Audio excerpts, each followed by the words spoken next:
Hi guys, welcome to SimLive. My name is Kiki and this video will be part of a tutorial series where I'll be modeling some custom content for the character Lara Croft from Shadow of the Tomb Raider in stages. So now we're just going to continue with her hair. So last time we UV0 and UV1 unwrapped the hairstyle, and now I'm just going to the UV editor because I want to export the UV layout so I can use it in a reference in Photoshop.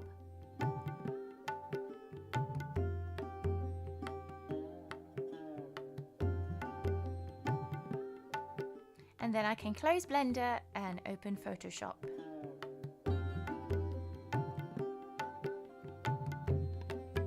So there's the UV layout.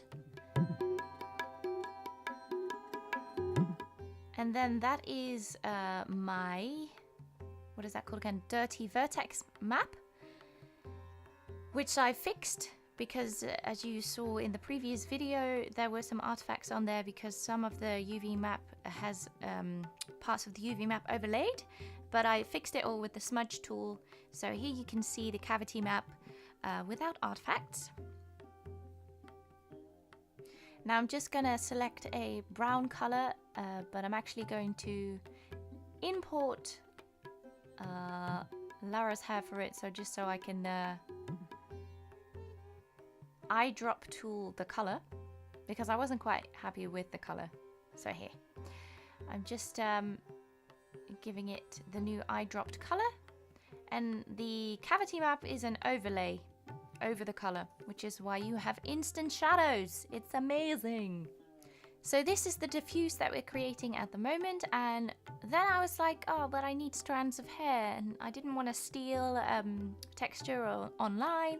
And then I found this website which has a really easy way to create your own hair texture. I don't want any shadows in there because I've got the cavity map to create shadows. So what I'm going to do is I'm going to fill this, then I'm going to put a noise on there, quite a strong noise, and then with a motion blur I'm creating strands of hair.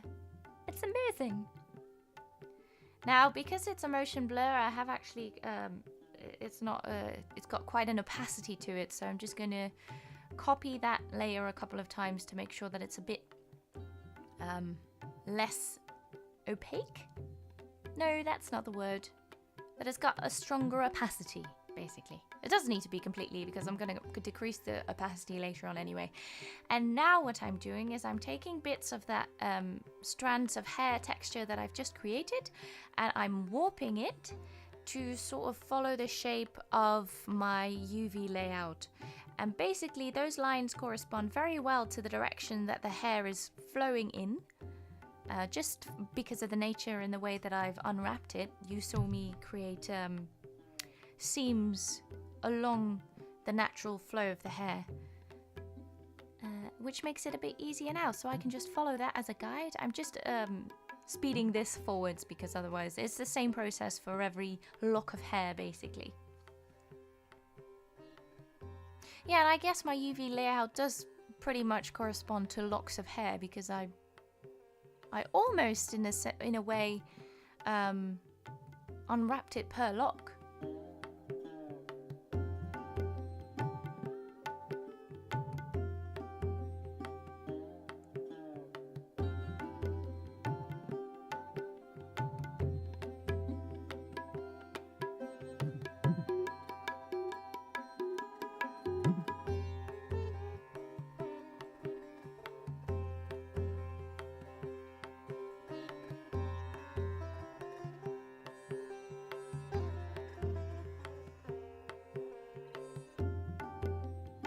And there's a small area on the side there that you can see that I didn't put that hair strand on, and that's because that's the hair bubble. I recognize that as the hair bubble.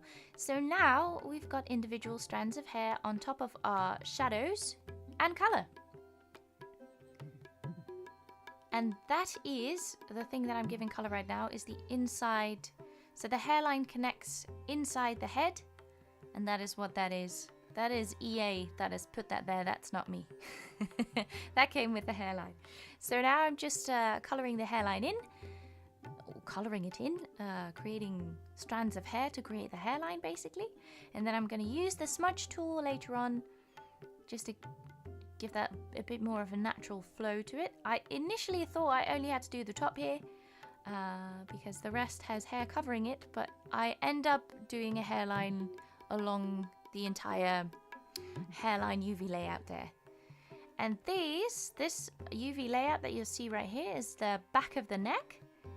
And if you remember from the hair mesh, we've got those individual locks of hair that have sprung free from the ponytail, and now I'm just adding a few more to the flat texture to blend that in a bit more. But some of them don't really work because that UV layout in the middle actually distorts quite a lot. So I'll have to remove those later on. It's all trial and error. So basically I'm creating this texture, and then I'm saving it as a PNG right now to test it inside the Sims 4 Studio. And what I often find is that I have to go back and forth between Photoshop and the Sims 4 Studio to test how my hair texture is doing. So here you go. This is actually the last one. I've skipped to the last one. If you can see that a texture in the Sims 4 Studio there, I've actually created one along the entire hairline there. So not just the top of the hair. So that is the diffuse map done. And now I think I'm going to the specular. Yeah. Well, we'll see if this is the specular or the normals. Specular, definitely the specular that I'm working on. So I've decreased the amount of opacity, because the stronger it is in there, the more specular it'll be. So that basically specular is the shininess of the hair, and then you've got colors as well that determine how shiny or what type of shininess something is. I'll put a map on screen right now, and this is the mask. And what you can see now, that my mask is pure white, and that is making it super shiny. And I didn't realize that until I went to test it in game, so I am going to have to adjust that later on. But I think it's a good idea to show it now, because it's going to be so shiny in game, is that you'll be able to see the normal map, which we'll be creating after this. You'll be able to see the effect of the normal map really well. So that is the specular. So I'm just going to open my Lara hair that has diffuse, and now we're just going to import the specular. So this is not the final specular. That map is really shiny, that mask is really shiny, and I will have to adjust that later. I didn't realize that at this time. At this time I thought I was finished. How wrong I was. So that is the specular. I've undone my history of what I've just adjusted in the specular there, so I can create the normal map. So here we have my overlay, and I've just decreased the saturation on that to make it grey, and I'm just decreasing the contrast as well because I don't want quite as extreme crevices in there. So the normal map is going to give it detail that I didn't want to add in the mesh itself because I was trying to keep the face count down. And this is magic, guys. Just wait. Oh yeah, save it as a JPEG, not as a PNG. I made a mistake, and I had to go back and then put a white background behind there, which I'm not showing right now because it's boring. Who wants to see mistakes, right?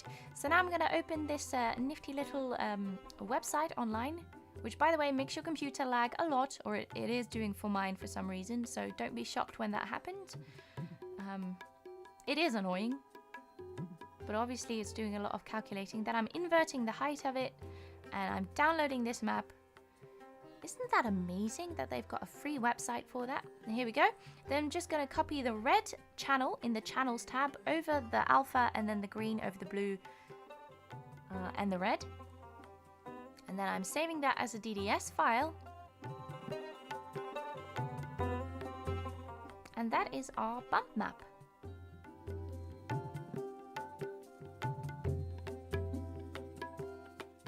So uploading that under the normals, even though it's a bump map.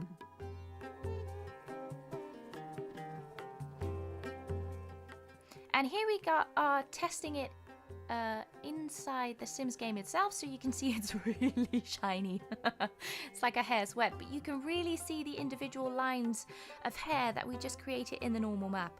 So now I'm back into Photoshop to make the mask a bit darker. So there's various ways that you can make a hair less shiny. You can change the color of it to maybe a red, or decrease the opacity of the layer. But now for the mask, I'm just creating a darker mask rather than a full white mask. And that should decrease the shininess as well.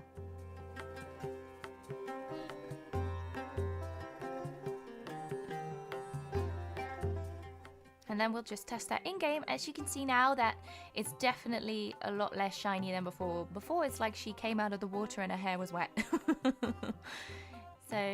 And this is perfect. So now I'm just putting some Helgustisha poses on her so I can take some pictures so we can create a thumbnail.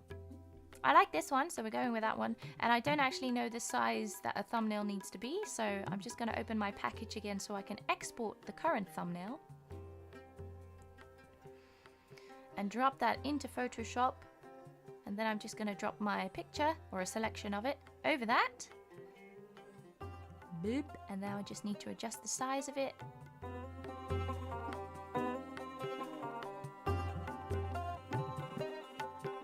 And if you're wondering what that face overlay is, I'm just adding my logo right now.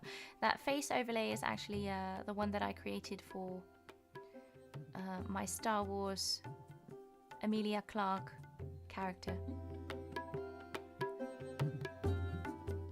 I'm gonna move my logo to the other side just because there's more space. Whoops! There we go. So that's Lara, the hair, Emmy logo. Well, that's not Lara. That's not Lara as the sim, but just her hair. This sim is just my model sim. She's on all my thumbnails. And then we just import the thumbnail. And that's the hair finished. So I will leave a link down below to my website where you can go to download this hairstyle if you want it. We are going to create more things for Lara, like her bow and arrow. I really want to create that, and her outfit as well.